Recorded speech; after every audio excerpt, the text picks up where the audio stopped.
the Milwaukee Brewers have their backs up against the wall. After yesterday's loss, our boys return to the Cream City trailing 3-2 in the best-of-7 National League Championship Series.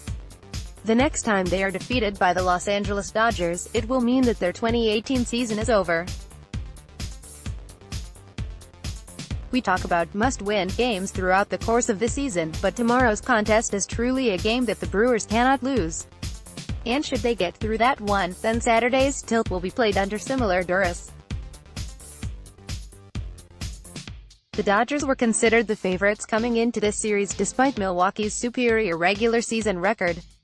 But through 5 games, these two squads are about as evenly matched as can be. Both offenses have looked anemic, each totaling only 16 runs. Their collective batting lines are nearly indistinguishable. Brewers, 178 PA, .219, .272, .371, 52 K, 16 BB. Dodgers, 173 PA, .220, .304, .295, 61 K, 17 BB, which means, of course, that high-quality pitching has dominated this series.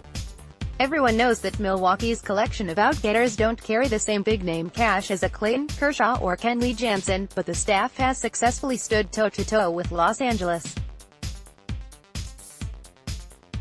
Milwaukee has allowed 37 hits in 47.2 innings during the series.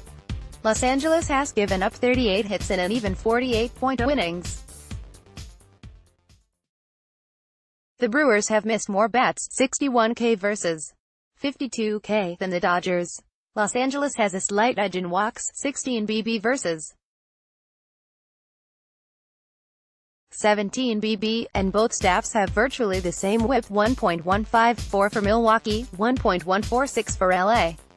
Craig Counsell has stuck with the club's unconventional approach to preventing runs, including yesterday's Wade Miley gambit, where the lefty faced only one batter as the surprise opener before turning the ball over to Brandon Woodruff. And on the whole, it has worked. The incorrect perception that Milwaukee's gimmicky pitching can't keep pace with the Dodgers is not why the Brewers are trailing in this series. Milwaukee's big bats have gone silent in the NLCS. Lineup anchors Christian Yelich, .442 ops, and Lorenzo Cain, .655 ops, have openly discussed how they are struggling to see the baseball right now. Jesus Aguilar has seemingly stranded the population of a small country on base during this series. Mike Moustakas looks lost. .095 average, 8K in 5 games. The most prolific offensive players for Milwaukee have been a pair of pitchers, Wade Miley and Brandon Woodruff, along with Orlando Arcia, who was the worst hitter in the National League during the 2018 regular season.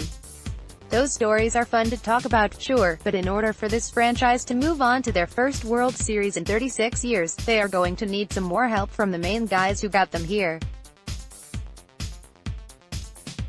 As a fan, it is easy to feel dejected right now. But while our Menominee Valley 9 may be down, they are not out. This is the same team that captured a league-best 96 victories to earn the right to play the next games on their home field. We are still watching the same squad that posted the NL's best home winning percentage, 51 to 30.630. These Brewers have won back-to-back games on 35 separate occasions this year. In fact, patrons are entitled to free burgers at all George Webb's locations today between 2:00 p.m. and 6:00 p.m, because this team recently reeled off a stretch of 12 straight wins. Yes, the Brewers have lost 2 games in a row in Los Angeles. But this is the first time they've dropped consecutive games since September 15th and 16th. They haven't lost 3 straight ball games since August 15th, 18th. And now their best initial outgetters, Wade Miley and Jhoulys Chacin, are lined up to take the ball to begin Games 6 and 7 at Miller Park, which figures to be stuffed to the gills with loudly cheering fans this weekend. I will remind you again, your Milwaukee Brewers are still alive and are a mere 2 wins away from the berth in the Fall Classic. Let's keep the faith. Statistics courtesy of Baseball Reference.